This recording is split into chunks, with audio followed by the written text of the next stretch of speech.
So obviously those of you who are watching know that I've proven definitively that they're editing my pictures, my videos.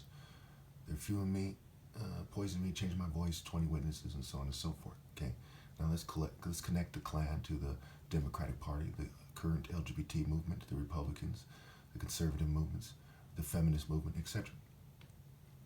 So the second Klan was started in 1915 in Stone Mountain, Georgia.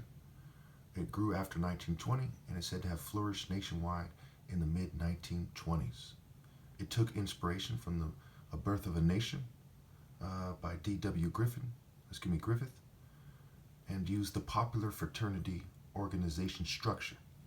Now, there was a golden age of fraternities, okay, around that time, where 40% of eligible members, eligible recruits rather, were said to have been part of fraternities.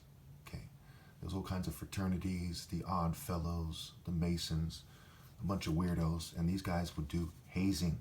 Okay, hazing rituals. The purpose of hazing is similar to trauma-based mind control in popular culture, where you mess with someone's head and they go, okay, okay, and they adjust to the rules. Okay, this was such an effective technique that it was used by basically all fraternities all over the world. Okay, this is the Western model, and they have a certain organizational structure. They charge initiation fees. They have certain rituals. They act goofy. All these people act goofy. Even look at the Masons. They're cartoonish. That's why the Simpsons mocked them with the stonemason kind of cartoon, because they're funny. They wear an apron. They look like kind of Ebert from Siskel and Ebert. And recently, they've put an emphasis on using their power to kind of put pressure on people to look goofy as well. And that is very much connected to why they changed my image and my voice. And they're well aware of who I am and how significant my life is to human history, and they think people should look like Masons and George Washington and, you know, kind of beta looking nerds like that. And we'll get to that momentarily. All right, so this has to do with the E and the T. Now, wordplay, Masonic wordplay, K-words by the Klan, we'll get to that. You know, occult cut-ups is very much part of the occult, and people get sent to psych wards for saying that wordplay is real.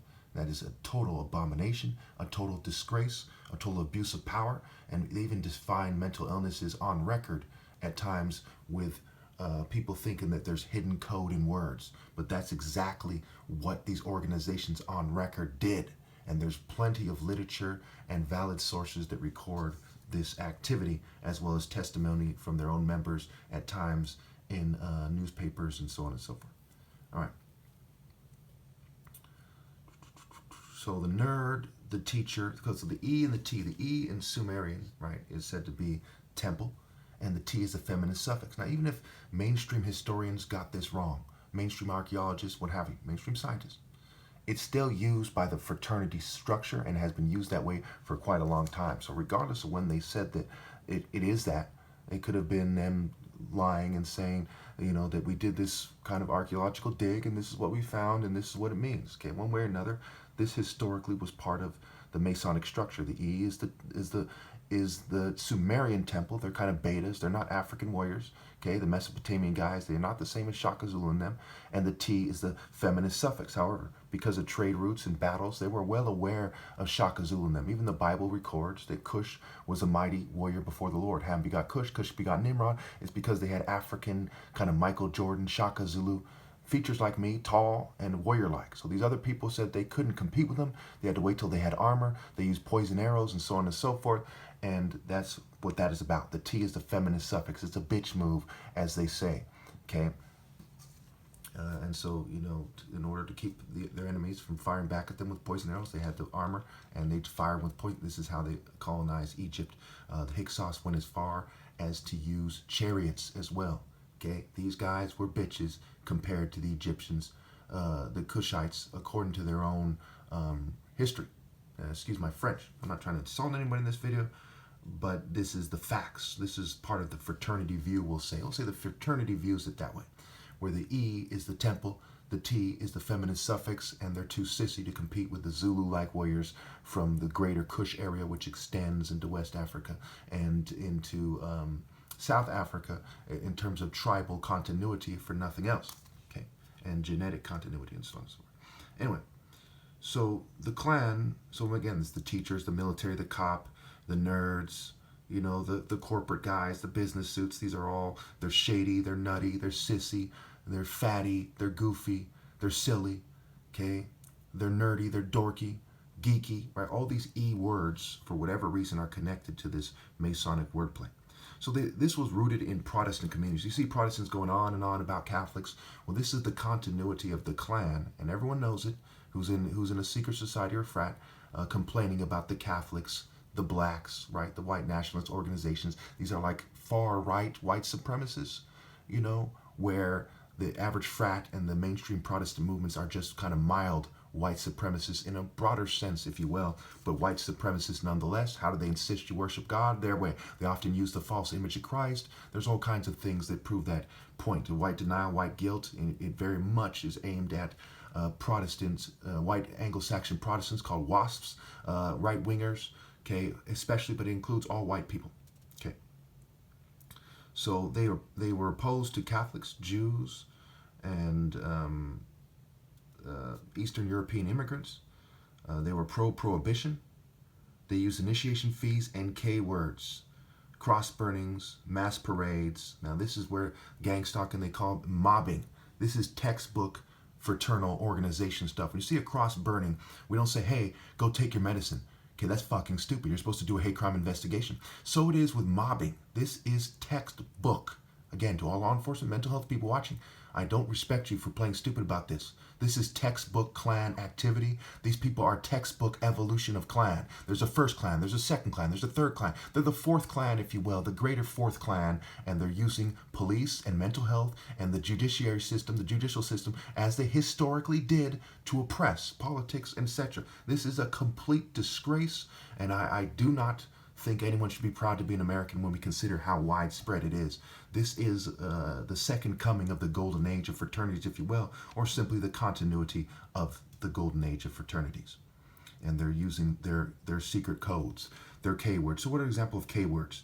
Okay, Ayak. They would say Ayak. Are you a Klansman? Ayak backwards is Ka-Ya. Ya is the moon deity of Egypt, which many people mistake as the God in the Bible or the one true God. In a sense, he is the God in the Bible because it was written by, the Bible's by Bill, but that's a story for another day. A Klansman, so a Klansman, so Akia, okay, the key words, right? A Klansman, I am, right? In the Bible, God reveals himself to Moses as I am. The Protestant churches, the Catholics, even though they're opposed to each other in this thing, they were racist people who wanted you to see things in terms of white supremacy. So they're saying a Klansman, I am, is a subtle, it's alluding to the God revealed himself to Moses in Exodus as I am. Tell him I am has sent you. I am who I am that I am what I will be. Okay, and of course these people evolved into gang stalkers and their token minority networks because it's a fraternity paradigm and is controlled by central organizations as fraternities often are. Okay, they you can see them as branching from Freemasonry, which is probably the simplest way to explain it. The Odd Fellows and so on and so, the Sons of Malta and so on and so forth. Anyway, nothing about this is conspiratorial. This is just mainstream history. Excuse me, my arms get a little sore. Just like there is a central government and there's the Grand Lodges of Masonry, so there are Grand Lodges of fraternities to make sure that people don't start a fraternity witch hunt for nothing else, and to make sure they maintain being the governing and managerial classes. So there's some kind of councils where they make sure that these guys don't go to war and people don't crack down on fraternities, basically. Like they did in World War II with the Nazis and the Masons, but the Nazis are just the offshoot of fraternities. You look at the root of the Nazis, the rise, and the fraternal organizations like, what was it called? It was like the Tool Society that gave them their rise. These fraternities have always been the governing, the people that start the major wars and the people that harass people like me. All right, so we again we have Kayabal, I guess it is, the treasurers, and Kaioran, okay, so Quran with an I, right? Kaioran with an added I is their ritual book, and there's a bunch of keywords. All right. So they had a grand wizard, they had a wizard, and then they had a night hawk. This is similar to the Nazis with the falcon. Zeus was the falcon, Babylonian eagle, the eagle of Rome, the eagle of America. This is the continuity of cults and Masons. It doesn't take a genius to put that together. Why did they use this symbol when they have a Senate and all these Roman cultures, and Latin, English is Latin based language, Rome, and so on and so forth. All right. So the national headquarters sold costumes. The local organizers used the initiation fees to fund it.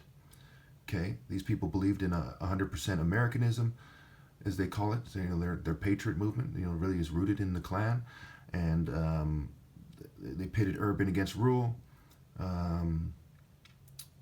They used purification politics. They wanted a more quote-unquote strict morality. This is textbook Luciferianism. To them, moral is a play on word for Mor-El. Which one? Yah and Baal. Jabalon, right? Yah, Baal, on. It's a long story why that is. So they appealed to the white Protestant community, and they went after the Catholics, the Jews, and the Eastern European community. They started many wars like the Klan War and massacres. The Red Knights was formed to fight against them in Williamson County, Tennessee. There were basically a bunch of miners came in there from immigrants, and they formed their own group to fight against them. So the Klan had a formal fraternal organization structure, and this is key, as there are hundreds of registered secret societies and countless fraternities in America. Okay, and they wield a bunch of power. They're the social clubs that work with the corporations to lobby the politicians. This is part of why gang stalking is allowed, because these people are the CIA. They are law enforcement. They are the politicians. They are people in even gangs that have fraternity memberships. All right. So they had a national and state structure. Their publicity was handled by the Southern Publicity Association, which helps them recruit up to, recruited their membership to 85,000 members within the first few months. In their peak, they were said to have 3 to 5 million members, and some estimates estimate that they had 6 million members. D.C. Stephenson, the guy who, in a different video in this series, I told you kidnapped Madge Oberholzer. Okay, he raped and kidnapped her with his group. There was a splinter group of the Klan, and that certainly contributed to his fall. Other fraternities wanted him out. The Klan wanted them out, and they worked together to get the conviction of Stephenson for this rape, which exposed some of the Klan's inner workings. So they're greedy first. They're kind of have a satanic greedy philosophy, kind of scientific Satanist philosophy, where they brag about knowledge and how much they know about religion and things like this and European heritage, and then they argue that they're superior to the other members. And that's why professors, like when we saw with the Illuminati organization, where Adam Weishaupt was a professor. This is the frat way of doing things. Okay, they aren't martial artists, but they like to pretend they are, and they like to prop up people like Chuck Norris and Van Damme and Scott Adkins through their frat structure.